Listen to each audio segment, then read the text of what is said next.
जय माता दी। माता रानी आपकी सभी मनोकामनाएं पूर्ण करे। नवरात्रि में मां भगवती के 9 स्वरूपों की पूजा करके भक्त उपवास रखते हैं और कुछ लोग पूरे उपवास रखते हैं। कुछ लोग केवल पहला और आखिरी यानी उतरती चढ़ती नवरात्रि का व्रत रखते हैं और फिर कन्या पूजन करके अपना उपवास खोलते हैं यानी नवरात्रि व्रतों का समापन करते हैं। कुछ लोग अष्टमी के दिन कन्या पूजन करके व्रत खोलते हैं। कुछ लोग नवमी तिथि के दिन करते हैं। कुछ लोग दशमी तिथि के दिन ही व्रत का पारण करते हैं। कन्या पूजन तो अष्टमी और नवमी के दिन आप कर सकते हैं, लेकिन व्रत का पारण किस दिन करना चाहिए यह आज आप जानेंगे। साल 2025 में शारदीय नवरात्रि की तिथियों को लेकर भी बहुत बड़ा असमंजस बना हुआ था, जैसे कि इस बार एक तिथि की वृद्धि हुई है। तो अब आप ये भी जानना चाहते होंगे कि आपको व्रत किस दिन खोलना है। तो सबसे पहली बात तो ये देख लीजिए कि आपके घर में अष्टमी को कन्या पूजन होता है या फिर नवमी तिथि के दिन या फिर आप दशमी तिथि को ही हमेशा हर साल व्रत का पारण करते आए हैं। ये भी आपको जानना होगा।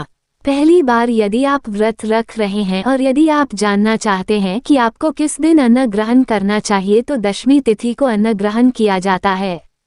हालांकि बहुत से लोग जो इतने दिन तक उपवास नहीं रख पाते हैं या अन्न के बिना नहीं रह पाते हैं, वो अष्टमी को या नवमी को कन्या पूजन करके भी शुद्ध सात्विक भोजन जो माता रानी को अर्पित किया गया है पकवान वह ग्रहण करके व्रत खोल लेते हैं।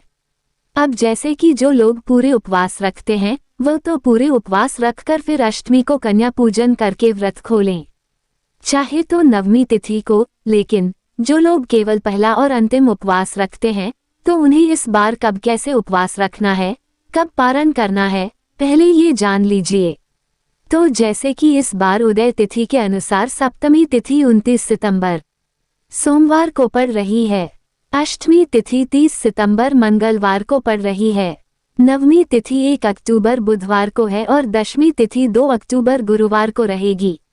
तो फिर जिस दिन भी आपको कन्या पूजन करना हो उससे एक दिन पहले आप पूरी तरह से उपवास रखें और फिर हवन कन्या पूजन करके आप व्रत का पारण कर सकते हैं।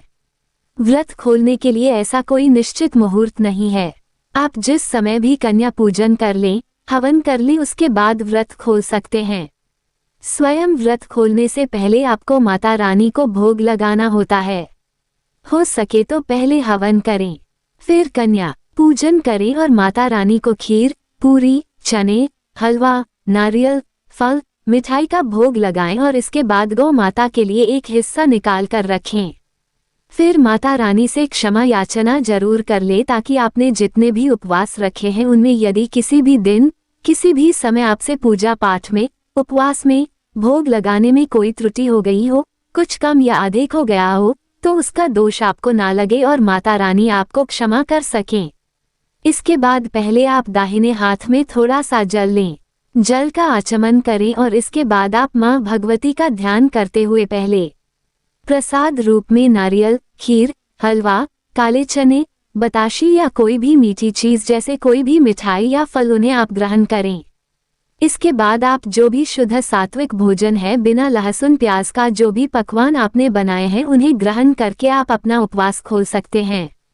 अष्टमी तिथि को सुबह भी व्रत खोला जा सकता है और कुछ लोग अष्टमी तिथि को सुबह कन्या पूजन कर लेते हैं, फिर शाम के समय व्रत खोलते हैं। तो यह आपकी श्रद्धा पर निर्भर करता है। और इसके अलावा नवमी तिथि पर भी इसी तरह से व्रत खोला जाएगा।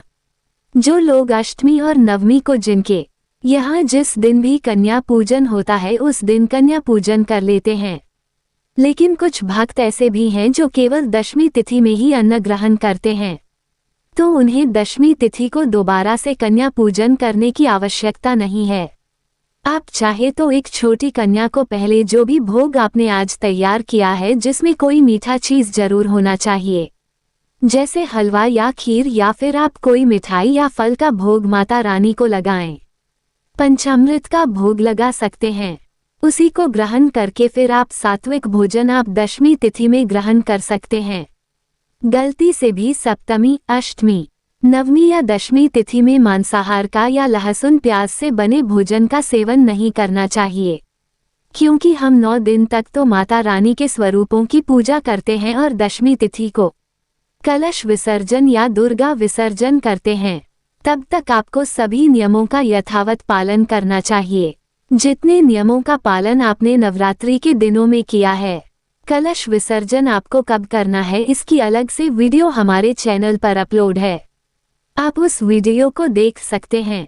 जिस दिन भी आप व्रत खोलें उस दिन केवल आप अधिक से अधिक 2 ही समय भोजन करें और भोजन भी आप अपने ही घर पर करें। किसी दूसरे के घर पर जाकर भोजन करने से वृद्धि को बचना चाहिए जिन्होंने नवरात्रि के उपवास रखे हैं। तो ये थी आज की वीडियो। आपको जानकारी कैसी लगी कमेंट बॉक्स में जरूर बताइएगा।